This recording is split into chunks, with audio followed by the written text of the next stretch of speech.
Emotional health is not often talked about, and we don't necessarily lead into that in any of our doctor's appointments. Like, hey, doc, I want to talk about these emotions that I'm feeling. Well, your doctor's going to say, well, here are your labs, and that's the language I speak. If you're somebody out there thinking, you are really struggling or feeling stuck or like you're having a hard time launching, just know it takes one change, one choice. And that's how we do this here at Mastering Diabetes, one choice at a time. March 1st. Yes. New month, new day, fresh start ahead on a Friday. I love when the first day of a month is on a Friday because it just feels so like hopeful. You get the whole weekend. It's the beginning of a month and you get a whole weekend ahead of you. How exciting. I heard on one of the silly podcasts I listened to, one of the silly ones, the first thing she said was, do you remember your New Year's resolution? And I thought that was so funny to kind of call out all of her listeners on, there's a lot of people whose personalities just, that doesn't align. And resolutions don't have to be about like, do this or else. And it was interesting to think like, do you even remember at the first of the year how you felt about 2024?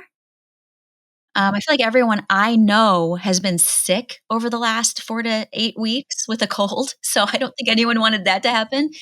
But I thought that was interesting, like, what do you want the rest of your year to look like if you were gonna set something up or reset or check in?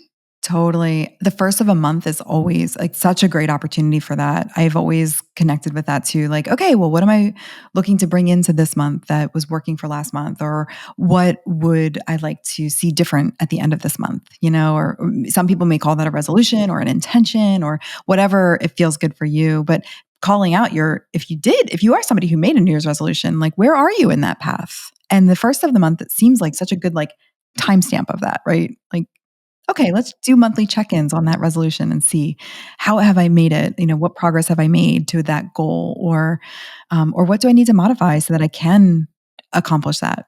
So it's a really good reminder. It's a setup. Yeah, it's kind of a reset and a setup at the same time. How did I end last month, and how do I wanna continue on into the next, or even seasonally? I'm a very seasonal kind of person. The summer is just my thing as a four-season person. But I found something to get very excited about, and I'm gonna lay it on you, Kylie, because I wanna see your reaction. And let me set this up because we have had this theme of like compassion for self. We're post content chocolate. We're talking about how to work with that and how to simplify some things down so that we're still feeding our soul, feeding our good vibes, and moving forward and being able to think about what we need. And because indoor cycling is such a big part of my life, it's the biggest part of my energy. One reason I got into that is because I love music. And I love the energy that I get from music and how it makes me want to work out more. And what's very clear in my classes is that nobody works this hard by themselves. We do this really well as a community. The music helps drive us, and I spend a lot of time on my playlists, and I like to blend music. So I love hard rock. I love heavy metal. I love electronic. I like big booming sounds. And I also really love Scandinavian tribal music. If you've ever heard of like tribal music, that almost sounds terrifying at first, but it's got all these great drums. It's really interesting and it's in a different language. So I kid you not, within 20 minutes from my house, I found a place that's known as one of the premier electronic schools.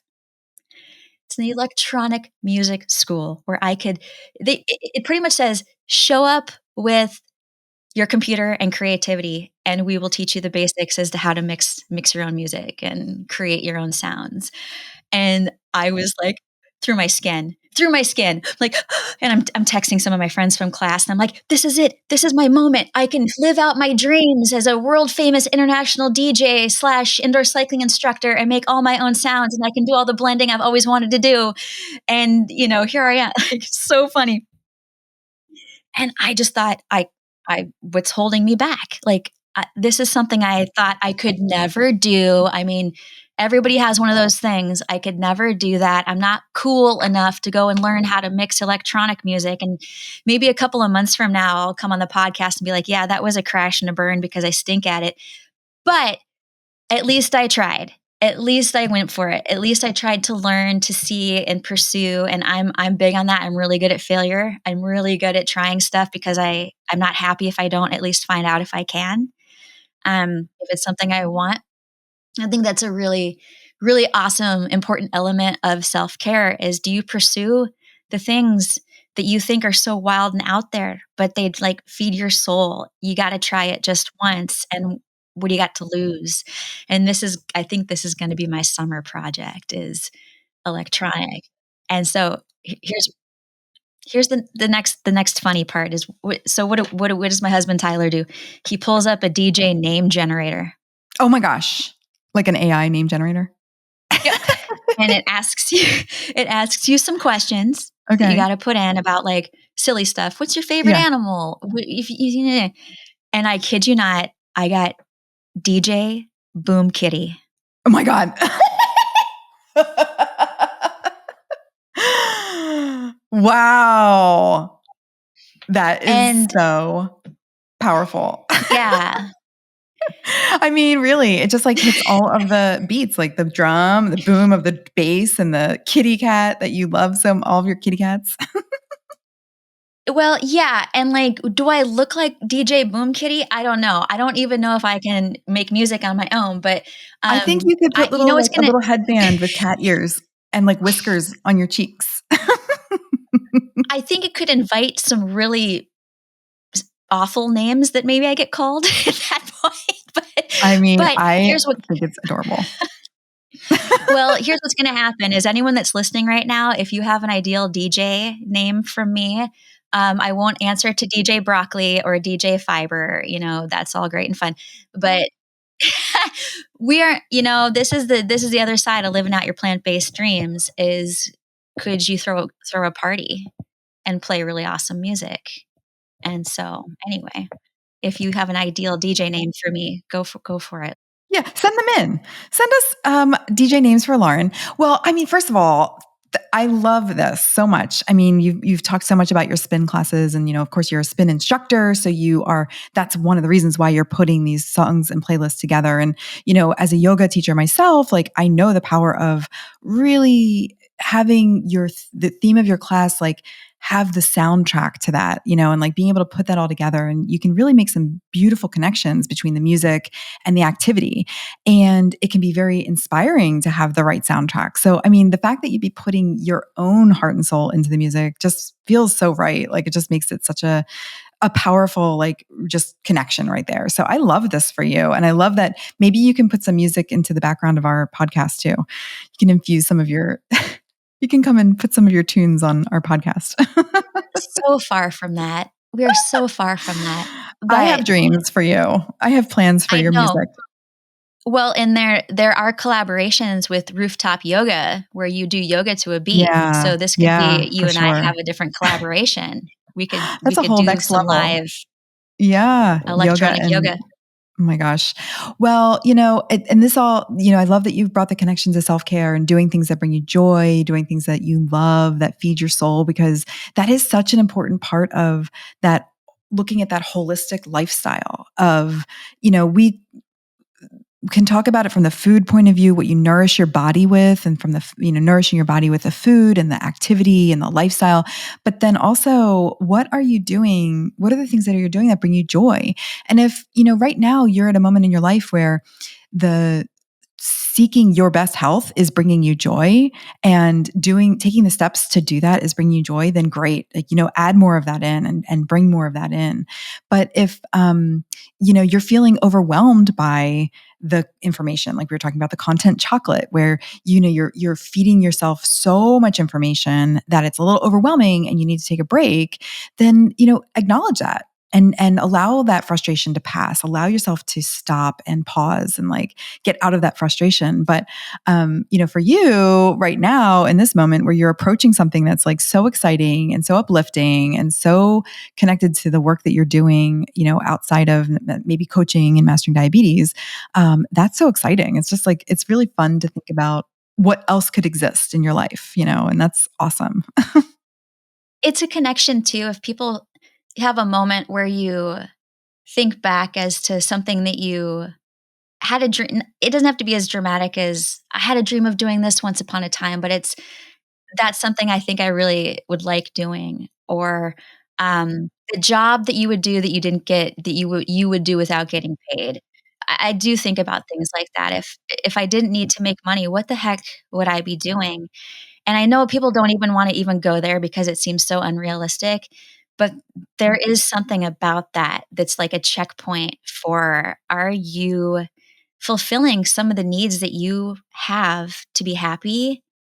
I think it's one of the principles of the blue zones is to be in service. Like, it's to have purpose and really actually take part in your community and do something of value. And, I've volunteered at animal sanctuaries, I volunteered at a cat sanctuary, and there's something about that to me where, I'm a professional pooper scooper, and I'm okay with that.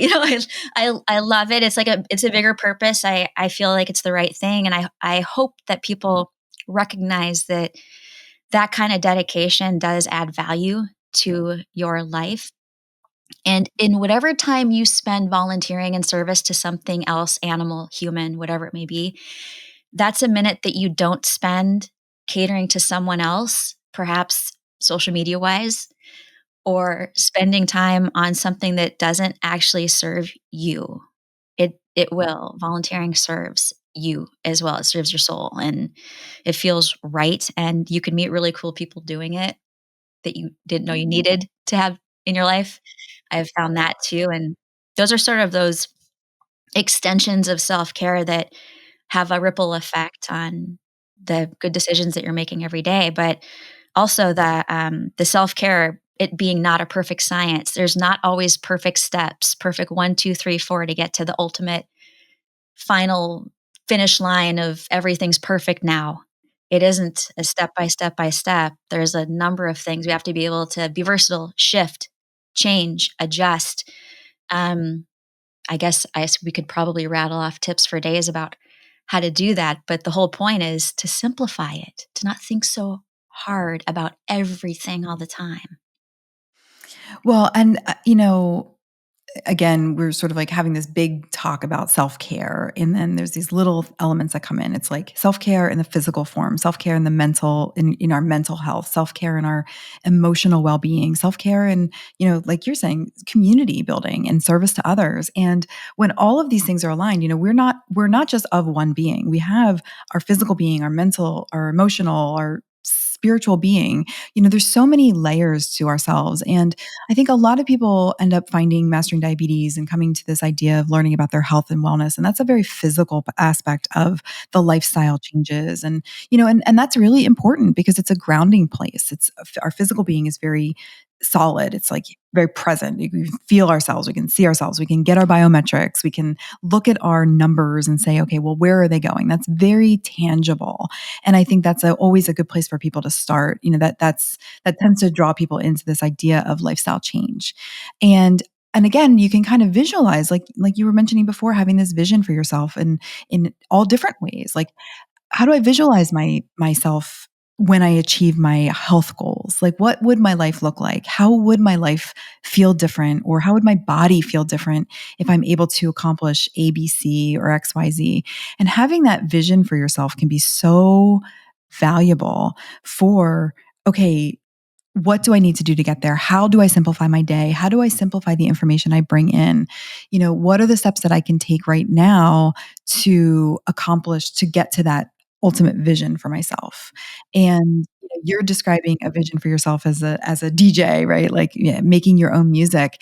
But that's very relatable for the people who are approaching, whether it's mastering diabetes or any type of lifestyle change.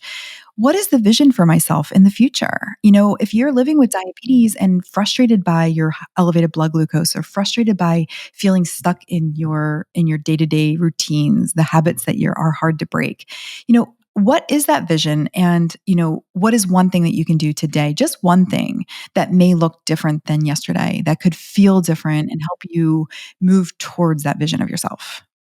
And dare to have a vision. I love that, the vision quest. Dare to see yourself in your ideal state of health.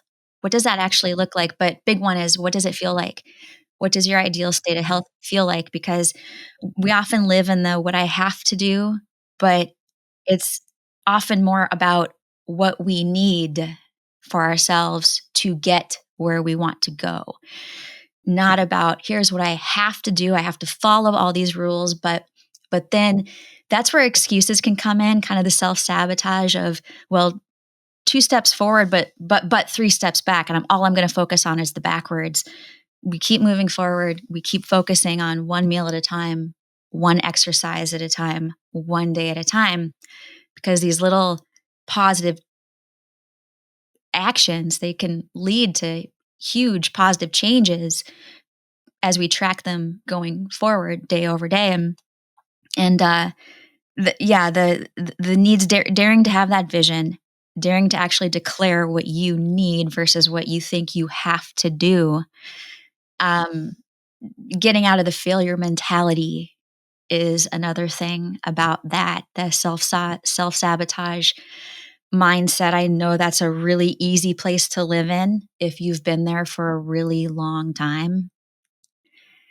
And talk about habit breaking. Wow, that's a big shift in life itself.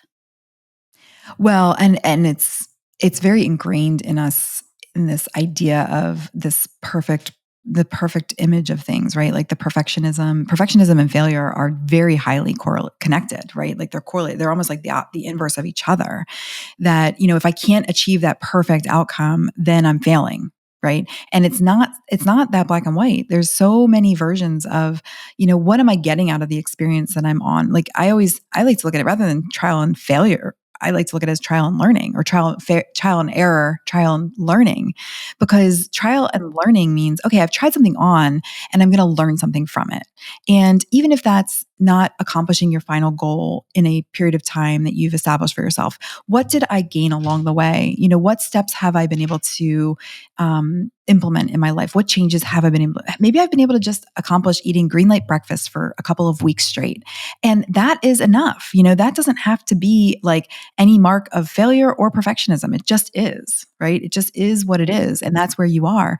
And if you're making progress towards something in a green light, activity, or in making more space for yourself to find joy in your life, or making more space in your life for, a little more peace, or whatever it is you're trying to accomplish, whatever, getting towards that vision of yourself, then that's progress. And progress is what we aim for here. We're really looking for progress. And this idea of that, like, well, if I didn't do A, B, and C the way I had established, right, the expectation of what I was hoping I was going to accomplish, then I'm failing, right? And those conditions that we put on ourselves, that's so ingrained in us that if you can somehow like take a step back and like look at that bigger picture and just say, oh wait, well, that doesn't make any, like, who cares if I didn't reach A, B, and C? Like, I can try again tomorrow. you know, I can do that again tomorrow. And yeah, my goodness, there's so much up into like fear of failing, or the trying to achieve perfection, right? Those two are just so like polarizing. Inside your own head too, what's the definition of perfectionism? Because that isn't I'm not gonna judge that on someone to say, "You're almost perfect." I mean, like, what is that gonna mean? We put that on ourselves, and we could every single day pick something apart. We could every single day pick something apart, and what does that do for us to live in that space, and why are we doing that? What does it mean exactly? What are actually the consequences of not being perfect? I don't know, you stay exactly where you are and you don't even have any awareness of all the positive things that you are actually doing. That's what's unfortunate about trying to find a perfect space all the time. And I really like the idea of weekly check-ins with self. No matter how busy someone is, if you've got Sunday night, a Monday morning, a Friday afternoon, some space where it is absolutely your own time to be alone. It could be while you're driving, you're in the car, you're kind of having these moments where you can kind of clear your mind and breathe through stuff. Is think about these times as personal check-ins and use them to look at the week that you just passed and if you would change anything about that week. Would you improve anything about that week? Don't feel guilty. Guilty is one, I think guilt is a completely worthless emotion. I'm just going to throw that out. Nothing good comes from getting on yourself about a guilt. It's just something happened. Maybe you weren't happy about it. You've got to move forward beyond these guilty feelings. It's not helping you to get anywhere better if you're just going to sit in the place of a memory where you feel so bad that something happened. We see that so much in nutrition, so much. And moving past those, being able to self talk yourself into, I know why I did something I feel guilty about. Or maybe you don't know why, but it happened and now it's over. So, what are we going to do now to feel better as we move through the next day? We move through life. We don't want to live through life sad and unhappy and guilty about everything we eat. So, we have to think about those positive spaces to be in. So, if you've got 10-minute check ins with yourself, people who are good at journal writing, I envy them. They're so great at sitting down and just write. Like, they've got specific journals that prompt them to, like, here's what I'm going to write. And, I've spent plenty of time being a writer, and I was very disciplined about, here's what I want to get out of my head today. That might be a great prompt for people, is just, what do I need to get out of my head today, right now? And if you are working with a coach, oh my goodness, that is gold. That's a golden opportunity to take that to your coach. I have a question. I have a statement. I got a thing I got to get off my chest. There it is. Absolutely. That is it's such good, that is great advice for people working with coaches for sure right now. I mean, because a coach can help you work through those thoughts and those questions and like get it, and like when you put things out on paper too, we get our thoughts out of our head. Oftentimes that allows us to just put a light on whatever it is that's happening. And that can be so relieving, gets out of your head onto the paper. You can see it, you can interact with the information, you can figure out answers or solutions, you can work with your coach to get to a solution on whatever that issue is. I mean, that is such a great suggestion, journaling and getting those thoughts out of your head. Um, if you're sitting there saying, well, what can I do to simplify and to help with these create self-care moments? I think that's a really great suggestion. Once a week check-ins and journaling. The other thing I was thinking of that came up while you were talking too was sometimes, like, even on the daily basis, like people, one of the best things that we can do is to create some ritual or routines around some of our regular activities. And that can help to create a little bit more mindfulness and, again, getting out of our heads and into our bodies. So sometimes, like, evening routines are a really great way to add in those types of things, like a little bit of journaling or a little bit of reflection.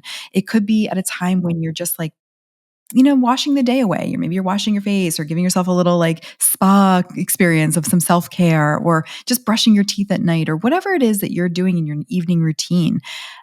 Adding in that moment of reflection and some journaling could be a really great way. If you wanted to have a cup of tea while you're doing it, it kind of can calm the nerves, calm down the mind just a little bit to allow a little bit more space in your brain. And maybe that will help set you up for a better night's sleep. I mean, I mean, again, we've talked the last time about like just talking more about sleep, but setting up routines that you can count on is a great way of providing self-care.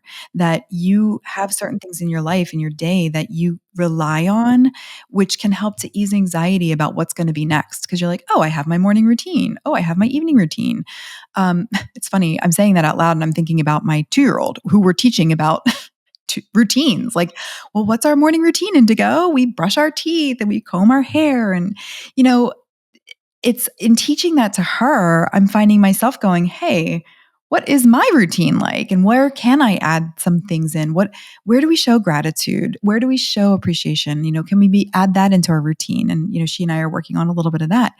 And it's kind of fun to be in my adult mind teaching this to a small child, because they're good reminders for everybody. Because of course we get caught up in our lives and the things we have to do and the in and out of the day, and connecting with our intentions, or those anxiety, those anxious thoughts, those ruminating thoughts, the things that you're maybe worried about or concerned about or fearful of. And how do you get them out of your head and onto the paper or into some discussion with somebody like your coach? Those are powerful self-care activities. I think that that's kind of what I call a big blinking light, and kind of a trigger point for me is I really live in my head. And people that know me can see if I'm in there, if there's a wheel turning, if I'm ruminating. Um, and I can think of the last year and a half was really challenging for me because I had published a book, and then I had a career shift, and I started speaking a lot, and there were just a lot of good changes, but a lot of things where I was like questioning. And then you wake up during the middle of the night, which is the worst time ever to ask your brain to function. Isn't it crazy how our wheels start turning at 3 a.m. when we can't actually get anything done at 3 a.m.? And it goes against everything our physiology wants us to do. And it wants us to be in deep sleep, knocked out, think not. But if you wake up to pee, the next thing you know, you're thinking about 14 different things that happened 3 years ago. And yeah, it's disempowering, right? Like those wheels are turning moments. And I've spent a lot of time trying to work through slow the wheels down because it doesn't matter. It really doesn't matter. And is your mind getting in the way? Is it really just getting in the way of the things that you could do that are better for yourself? Um, yeah, and scaling back. I think in what you were bringing up, kind of in like where you were kind of collecting some of the things that we had talked about. It was what they all point to is that emotional health really, really matters in chronic disease. Um, Emotional health is not often talked about in depth. We don't necessarily lead into that in any of our doctor's appointments. Like, hey, doc, I want to talk about these emotions that I'm feeling. Well, your doctor's going to say, well, here are your labs, and that's the language I speak. that there is a space to be able to say, I feel, and recognize that that is impacting your blood sugar, or recognize that it's impacting your weight loss journey, your family life, that there are emotions that get into every one of those spaces, and they do matter, and they deserve to be recognized. And it starts with you being able to call it out, because like we've had said, change, if anyone could fill in the blank, change is, what's the next word that would come after that? Hard comes to mind. Change is. Inevitable um is a that word that too, comes to my right? mind.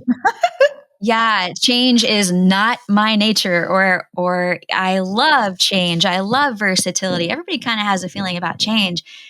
And health transformation is probably one of the most uncomfortable experiences for anyone. And it's a huge win just to realize that you're ready. And then it's like bungee jumping at that point. You're going to have to jump. It's true when you're ready. And that's, I mean, one of the things that I've been completely blown away by in my coaching experience and humbled by is how powerful the human species is when it comes to actually making change, especially when it comes to health transformation, when they have the right information, the right tools at the right time. And it is incredibly powerful. And I've just been so amazed at what I've seen people able to do when the odds can be stacked against you. Like, and I remember in a time when I was working in the healthcare system, and the sort of general philosophy was like, oh, change is too hard. Like, people don't want to do it. I'm not really going to talk about it with my patients. And why we underestimate the human ability is just bonkers to me. Like now, like from my perspective now, I am so inspired by what I've seen people capable of doing. And I'm talking about people who really have had all the odds stacked against them and all of the challenges that, from their own mental hurdles that they're overcoming. I've seen people really take charge of their own lives and make one change at a time. And over the course of time, one change becomes two, becomes three, becomes four. And next thing you know, you're looking at a totally different lifestyle and a whole different set of health outcomes and measures and a life of vitality. And there's just no way to describe how satisfying that is to be a part of and to watch unfold. So, if you're somebody out there thinking, you are really struggling or are feeling stuck stuck or like you're having a hard time launching, just know it takes one change, one choice. And that's how we do this here at Mastering Diabetes, one choice at a time. And if that means that you're making the same breakfast for, 3 weeks straight, like that's okay. That's one choice, one change that you're putting in your hands. And that's where empowerment develops, right? When you're and that's really what this really comes down to. Every choice that you make, we want it to come from a place of understanding that there's going to be an impact of that choice. And when you understand that those choices are powerful in your body, especially when you're making green light choices, that's where you become more and more empowered to make more green light choices and more green light choices, especially when you start to see those blood glucose numbers changing. That becomes really powerful. The encouragement in surrounding yourself with a team. And that team could be, and I've spoken about this several times, but get out of the box thinking with a team. Your care team goes way beyond the evident of when you just show up at your appointments in the clinic, is that your care team can be all sorts of people around you. I have to show up for all of my indoor cycling classes. I teach them. I have to show up. And showing up means there are people that are relying on me. I get to yell at my friends for fun 3 to 4 nights a week, and I love it. I love it. And I have been teaching at 9 a.m. on a Saturday for like 14 winters or something now. I mean, who can say that haven't skipped the gym once in 14 years on a Saturday morning at 9 a.m.? I've had a few that I've had to cancel for travel, but other than that, that has been a commitment that I have made, that it's like hardcore of a commitment because others are relying on me. That can really help. I love it when people set their week up this way. They know there's classes they have to go to. They want to go to their yoga. They want to go to their body pump or their Zumba. They want to have their alone time. Is creating some of that consistency for yourself can end up leading into your habit stacking, your cascade effect of positive things that you feel super good about. And guess what? Numbers have nothing to do with it. So we're not grading ourselves because of the scale. We aren't grading ourselves because of what our blood sugar says. That's something that's in partnership with the action, certainly, but the action itself, just get to your thing that you like. That thing is going to help you do other things you like. It's just good energy. It's good vibes, and they add up big time. So doing the thing that makes you happy, it doesn't get more simple than that. Do the stuff that makes you happy. It's just harder than it sounds. Yeah, I know. That's the thing. It's so funny. It's like the simplicity is hard. How weird is that? It's hard to get simplicity. That's a Yeah, real oxymoron right there, I think. I know.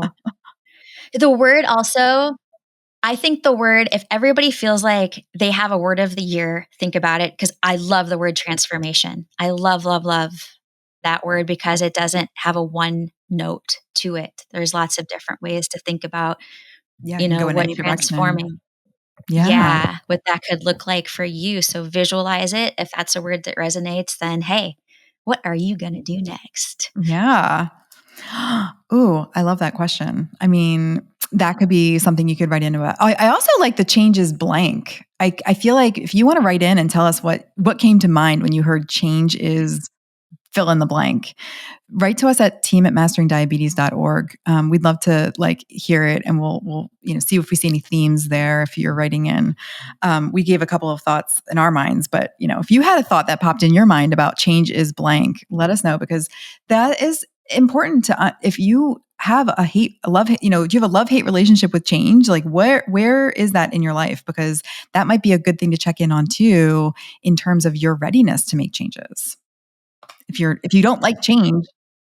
Yeah, creative language is Yeah. acceptable. Please, Yes. Oh, let it out. yeah. Yeah. Um, We're not, you can't offend us. we, we've, yeah, you can share whatever language you choose. and because what it could do is inspire others to sometimes we take ourselves too seriously, and it's very easy to do that when we're caught up with medical medical adventures. Not to be taken lightly, but there's an element of how can we turn the frown upside down, and sometimes that comes down to um, taking ourselves just a little less seriously, finding a way to find just a little slice of humor and how difficult things are, but then we team up. So you drop a comment about change, and someone else is bound to throw a dash of encouragement out there, or just to say, "Me too. I hear you. I get it." Same. Right. Exactly. Yeah. Love that. Awesome. Well, um, there's just, I mean, I feel like as we've been talking, there's so many other avenues to explore in terms of like self care or creating space or how to make change. And, we're definitely going to get into some of those other elements, down the road. I'm sure it's going to come out naturally as we continue on this journey. And we also really have a lot of other topics of diabetes health that we really want to get into as well. So, stay tuned. Excuse me. If you are listening with us and following along, we appreciate you. We hope that this is important and valuable support that you're getting. And we will love to hear from you also with any questions or anything you'd like to share or any ideas of topics you would like to share with us. And again, you can email in at team@masteringdiabetes.org. You know, we love being able to share, and we also love being able to hear and receive. So please share with us your feedback and thoughts that you have. We're grateful that you are listening. You made it this far with us. And yeah, we're off to a weekend. So, have a great weekend. If it's a weekend that you're listening, then that's just great. It lines up well. Yeah. Yeah. Find And as something fun to always, do. Dance it out. totally. Yeah. And Lauren, thank you so much for sharing your journey. And hey, listen, there's gonna be a lot more to share about your musical journey. I'm excited for this. Yeah, I was gonna say DJ Boomcat out. Yeah, DJ this is gonna Boomcat, be peace this out. could be humiliating, but eh, And it could be eh. fabulous. It could be It also so could much fun. Like how fun to it just could play be a lot of music and things. learn. You're Yeah, right. totally. Yeah, it's gonna be great. Right I now, think my it's gonna be parents are listening and they're going, "Oh, Lauren. Oh boy. great. Oh boy. Here she goes Lauren, again. It's the Lauren love it. show. That's what this is." Oh my gosh. Well, I'm ready. I'm ready for like some music to include here. We can add into the podcast. So yeah. DJ Boom Kitty, here we go. Okay, Have a great everybody, get weekend. ready. All right. See you later. See ya. Bye.